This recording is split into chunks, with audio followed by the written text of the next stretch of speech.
لو تناهيتم إلى سر الحياة وصنعتم كائنا حيا نرى لم نزد إلا يقينا بالإله لم نزد إلا يقينا بالإله. اسلام کو آج کل نقصان کافر اتنا نہیں پہنچا رہا جتنا یہ لبرل لوگ پہنچا رہے ہیں. ان کے دل گناہ کر کر کے سخت ہو چکے ہوتے ہیں. فویل للقاسیۃ قلوبہم، اللہ فرماتے ہیں کہ تباہی ہے ان لوگوں کے لیے جن کے دل سخت ہو چکے ہوں، پتھر دل. یہ اللہ کی دی ہوئی نعمتوں سے بھرپور طریقے سے لطف اندوز ہوتے ہیں، بلکہ اللہ کو ماننے والے اتنا لطف اندوز نہیں ہوتے. یہ تو ان کا تو مقصد ہی زندگی کا لطف اندوزی ہے. یہ بارش میں ہم سے زیادہ انجوائے کرتے ہیں کیونکہ ان کے لیے کپڑوں کی قید بھی نہیں ہے. بھائی ہم تو بارش میں نہائیں گے تو کپڑے ضروری ہیں نا. ان لوگوں کے لیے بارش میں نہانے کے لیے کپڑے ضروری نہیں ہیں، تو یہ تو زیادہ انجوائے کرتے ہیں. ہم اللہ کی دی ہوئی نعمت انگور کو انگور کے طور پہ تو استعمال کر سکتے ہیں، یا نچوڑ کے اس کا جوس پی لیا، لیکن یہ انگور کو کئی طریقوں سے استعمال کرتے ہیں، یا اس کو شراب بنا کے بھی استعمال کر لیتے ہیں. تو زیادہ مزے کس کے ہوئے؟ بولے نا بھائی، لبرل لوگوں کے ہوئے نا. فواد چودھری ٹائپ کے جو لبرل لوگ ہیں ان کی بات کر رہا ہوں. وہ اتنی پیتے ہوں گے شراب، لیکن اتنا برا بھی نہیں سمجھتے. اگر کوئی پی لے تو کیا جا رہا ہے اس میں، اتنی پیے کہ بہکے نہیں. وہ شاعر کا شعر یاد آ رہا ہے، جو ذرا سی پی کے بہک گیا اسے میں کدے سے نہیں. کیا پیاری اردو زبان، کیا خوبصورت زبان ہے یار. اس کی شاعری میں کیسی جان ہے. جو ذرا سی پی کے بہک گیا اسے میں کدے سے نکال دو. یہاں اہل ظرف کا کام ہے، یہاں تنگ نظر کا گزر نہیں. تو جو لبرل لوگ ہیں یہ کہتے ہیں کہ تھوڑی بہت پینے سے انسان بہکتا نہیں ہے، اس سے کچھ بھی نہیں ہوتا. اور پھر ان میں جو زیادہ لبرلزم میں گئے ہوئے ہیں، زیادہ ترقی یافتہ ہیں، تو وہ کہتے ہیں کہ اگر بہک بھی گیا تو کیا ہے. جس بیچارے نے کبھی شراب نہ پی ہو وہ تو ذرا سی پی کے بہک جائے گا نا. کیا خیال ہے؟ وہ تو تمباکو زبان پہ رکھ کے بہک جائے گا. شعر دوبارہ سن لیں، اس کا اس موقع پر کوئی مطلب نہیں بنتا لیکن مزیدار شعر ہے. جو ذرا سی پی کے بہک گیا اسے میں کدے سے، بولیں بھائی، میں کدا شراب خانے کو کہتے ہیں نا، میں شراب کو، میں کدا جہاں شراب پی جاتی. تو شرابیوں کے بھی نا اپنے نخرے ہوتے ہیں. انہوں نے اس بری چیز پہ اتنی اچھے لیبل لگائے ہوئے ہیں کہ اب مجھے بتاؤ، جو تھوڑی سی پی کے بہکتا ہے اس کا مطلب وہ شراب کا عادی نہیں ہے، وہ نیک آدمی ہوا نا. اور جو ذرا سی پی کے بہک جائے اس کا مطلب باپ دادا شراب پیتے آئے ہیں اس کے. تو یہ تو اور برا ہو گیا. لیکن وہی بات ہے، لفاظی کا دور ہے یار. میرے آواز مجھے نہیں سمجھ میں آ رہی ہے، لوگوں کو کہاں سمجھ میں آئے گی؟ ہے اتنی گونج رہی ہے آواز. تو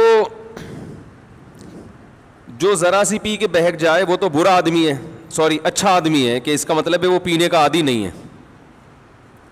لیکن آج کا دور ہے نا لفاظی کا، کہ برائی کو اچھائی اور اچھائی کو برائی کر کے پیش کر دو. تو شاعر نے یہی کام کیا ہے کہ جو ذرا سی پی کے بہک جائے وہ تو اہل ظرف ہی نہیں ہے، اس میں تو ظرف ہی نہیں ہے، تو برداشت ہی نہیں ہے اس میں، تو اس کو میں کدے سے نکال دو. ایسے نیچ گھٹیا لوگوں کا ہمارے میں کدے میں کام نہیں ہے. ٹھیک ہے، صحیح ہے. تو یہی ہیروئنچی بھی پڑھ سکتے ہیں یہ شعر. ہیروئنچی جو خاندانی قسم کے ہیروئنچی ہوتے ہیں نا، تو وہ اگر ہیروئن پہ یہ لگا دیں کہ جو ذرا سا سٹا لگا کے بہک گیا اسے پائپ کے منہ سے نکال دو. برساتی نالا ہوتا ہے نا پائپ، جس میں ہیروئنچی بیٹھے ہوتے ہیں. اور وہ یہ بھی کہہ سکتے ہیں یہاں اہل ظرف کا کام ہے، یہاں تنگ نظر کا گزر نہیں. تو خیر یہ تو ایک درمیان میں چٹکلے ہمارے آتے ہی رہتے ہیں. تو میں یہ عرض کر رہا تھا کہ جو لبرل لوگ ہیں وہ اللہ کی نعمتوں کو زیادہ انجوائے کرتے ہیں, کیونکہ وہ تو حلال اور حرام کا فرق بھی نہیں کرتے نا. ان کے لیے خواہش پوری کرنے کے لیے نکاح کا ہونا ضروری نہیں ہے, حلال اور حرام کا فرق وہ نہیں رکھتے. لیکن قرآن میں اللہ کیا فرماتے ہیں, فَوَيْلٌ لِّلْقَاسِيَةِ قُلُوبُهُمْ, تباہی ہے ان لوگوں کے لیے جن کے دل سخت ہو چکے ہیں. انہیں دنیا کی ہر چیز سمجھ میں آتی ہے, لیکن اللہ کی جو دن اور رات نعمتیں دیکھ رہے ہیں وہ سمجھ میں ہی نہیں آتی. بارش جب برستی ہے تو کیسی اللہ کی رحمت کہ اللہ انسانوں کو زندہ رکھنے کا انتظام کر رہا ہے. یہ بارش کا جو برسنا ہے نا, یہ جو لبرل لوگ ہیں یا کافر لوگ ہیں تو ہر چیز کو اتفاقی کہتے رہتے ہیں نا, اتفاقی اتفاقی اتفاقی اتفاقی ہے, نیچرل ہے نیچرل ہے. ارے بھائی کیا نیچر نے خود اپنے آپ کو بنا لیا ہے؟ نیچر میں اتنی عقل ہے کہ کس وقت کیا ہونا چاہیے اور وہ اسی حساب سے ہوتی چلی جا رہی ہے. نیچر تو ایک فرضی چیز ہے, نیچر تو خود کریٹڈ ہے, وہ کیسے کریٹر ہو سکتی ہے بھائی؟ ہم لوگ کہتے ہیں نا یہ آدمی بائی بورن ایسا ہے, پیدائشی ایسا ہے. کیا مطلب؟ اسی فطرت پہ اس کو پیدا کیا گیا ہے. تو یہ بھی پیدا, اور اس کی جو فطرت ہے وہ بھی پیدا شدہ ہے. تو لیکن اتنی عقل نہیں ہے جو اللہ کو نہیں مانتے یا اللہ کی نہیں مانتے. بہت سے لوگ اللہ کو مانتے ہیں, جیسے ہمارے جو لبرل مسلمان ہیں اللہ کو مانتے تو ہیں لیکن اللہ کو یہ والا ماننا قبول نہیں ہے. اللہ کہتے ہیں مجھے اس قسم کے ماننے کی چندہ ضرورت نہیں ہے. جیسے آپ اپنے ابا کو کہتے ہو ابا آپ میرے ابا ہیں, لیکن ابا کہتے ہیں بیٹا آئی ڈی کارڈ میں میرا نام ڈال لو ولدیت میں, آپ اس کے لیے بھی تیار نہیں ہوتے. ابا کسی کام کا آپ کو کہتے ہیں, آپ اس کے لیے تیار نہیں ہوتے. ہاں ابا سے پیسے لینے کے لیے آپ آ جاتے ہیں. جب پیسے لینے کی باری آتی ہے تو ابا کہتے ہیں بیٹا بات تو میری کوئی مانتا نہیں ہے. تو آپ جواب میں کہتے ہیں ابا بہرحال ابا تو آپ ہی کو مانتا ہوں. تو ابا کہیں گے مجھے ایسے ابا ماننے کی چندہ ضرورت نہیں ہے, جو تمہارے مفاد میں جا رہا ہو, اور جب تمہارے مفاد پہ ضرورت پڑتی ہو تو میں ابا نہیں ہوں. تو آج کے جو مسلمان ہیں جو زیادہ پڑھ لکھ جاتے ہیں, زیادہ, کیونکہ یہ لبرلزم پڑھے لکھے لوگوں میں زیادہ ہے, کیونکہ ان میں تکبر پیدا ہو جاتا ہے کہ ہمیں بہت کچھ آتا ہے.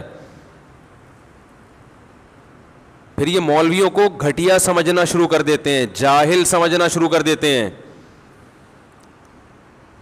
بلکہ مولوی کی بات اگر لاجک کے مطابق ہوگی نا, بلکہ وہ کوئی سائنسی تحقیق بھی پیش کرے گا سائنسدانوں کے حوالوں کے ساتھ, اس کو بھی نہیں مانتے کیونکہ یہ مولوی نے کہہ دی بات. یہ تکبر ہے. ایک تو آپ نے علم کا جو معیار ہے نا وہی غلط ہے آپ کا. بعض لوگوں کی نظر میں انگلش آنا علم کا معیار ہے, اس کا مطلب جاپان میں تو سارے جاہل رہتے ہیں, فرانسیسی سارے جاہل ہوتے ہیں, ناروے کے لوگ سارے جاہل ہیں.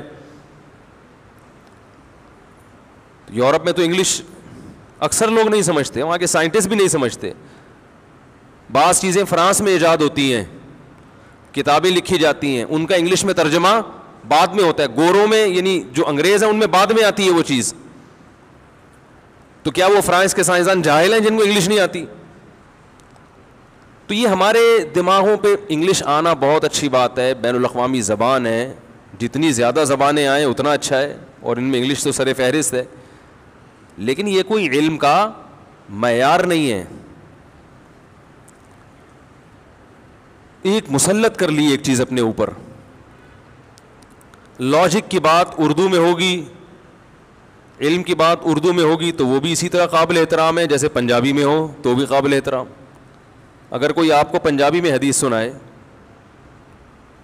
تو کیا اس بیس پہ رد کریں گے کہ یہ کس میں سنا رہا ہے؟ بولنے پر اردو میں بولنے میں تو انگلش تھوڑی بلوا رہا ہوں, اس بیس پہ رد کریں گے کہ یہ پنجابی میں نیوٹن کا قانون اگر کوئی سندھی میں سنائے ہے تو کیا وہ غلط ہوگا؟ بھائی بات یہ ہوتی ہے کہ آپ بات کیا کر رہے ہیں. تو تکبر کی وجہ سے ہمارے جو پڑھا لکھا طبقہ ہے دنیاوی اعتبار سے، سب نہیں زیادہ تر لوگ دین کے قریب آنے کے بجائے دور ہوتے چلے جا رہے ہیں، کیونکہ وہ مذہبی لوگوں کو خاص طور پر علماء کو جاہل سمجھتے ہیں. کہتے ہیں ان کو پتہ کیا ہے دنیا کا. یہ عجیب بات آپ کو بتاؤں، دیکھو ڈاکٹر کو انجینئر کی فیلڈ کا پتہ ہوگا؟ نہیں پتہ ہوتا نا. انجینئر کو میڈیکل سائنس کا نہیں. بول لینا اب تو بارش ہوئی ہے اتنی زبردست، انرجی آتی ہے بارش ہونے کے بعد. انجینئر کو ڈاکٹر کی فیلڈ کا نہیں پتہ ہوگا، ایک میتھمیٹکس کو میڈیکل سائنس کا نہیں پتہ ہوگا، ایک پنچر والے کو، بلکہ ڈاکٹر کو پنچر کا نہیں پتہ ہوگا. تو یہ بھی تو علم ہے نا، پنچر لگانا. علوم اور فنون وہ تو کچھ بھی ہو سکتا ہے، لیکن ڈاکٹر انجینئر کی بات کو اس بیس پہ رد نہیں کرے گا کہ اس کو میڈیکل سائنس کا کچھ بھی نہیں پتا. وہ کہے گا بھائی انجینئرنگ کی فیلڈ میں یہ ہم سے آگے ہے. ایک میکینک ڈاکٹر کی بات کو اس لیے مسترد نہیں کرے گا کہ اس کو تو گاڑیوں کا کچھ پتا ہے ہی نہیں، یہ تو ٹائر، اس کے تو انجن آئل یہ مجھ سے چینج کرواتا ہے، یہ کیا میرا علاج کرے گا. تو یاد رکھو اسی بیس پہ یونیورسٹی میں پڑھے لکھے پروفیسروں کا یا ڈاکٹروں کا یا انجینئروں کا کسی عالم یا مفتی کی بات پہ اس بیس پہ رد کرنا کہ ان کو تو ہمارے علم کا کچھ پتہ ہی نہیں ہے، تو یہ کوئی لاجک بنتی ہے؟ بولو نا بھائی.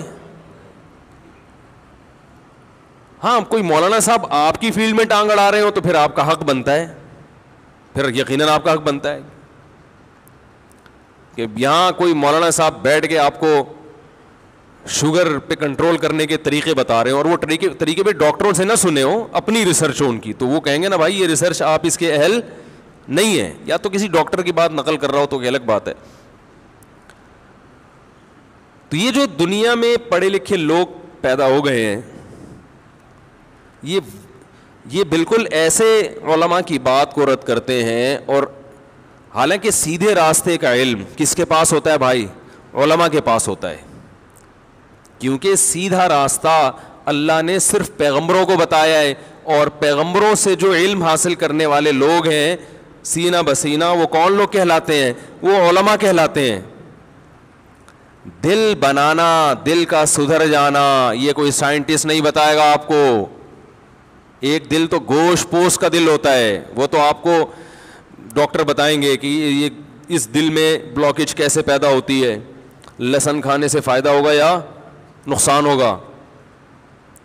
خون پتلا ہونے کے ساتھ آپ بھی پتلے ہو جائیں گے بہت زیادہ. بعض لوگ اتنے لہسن، جب سے میرا بیان کیا نا یوٹیوب پہ لہسن کا، تو وہ اتنے لہسن پھانک رہے ہیں، فائدے کے بجائے ان کو نقصان ہو رہا ہے، کیونکہ وہ لہسن میں ایسڈ ہوتا ہے. اب وہ آپ خود بھی پورے پتلے ہونا شروع ہو جائیں گے. تو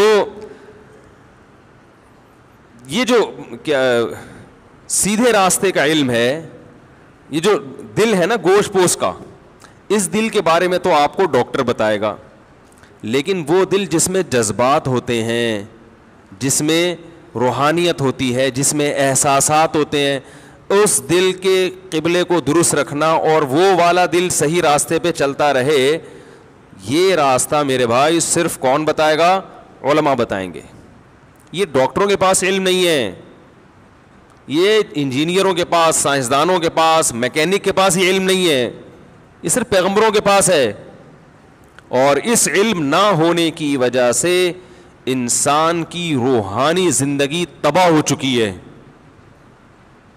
میڈیکل سائنس انسان کو روحانی اعتبار پہ کچھ نہیں مانتی.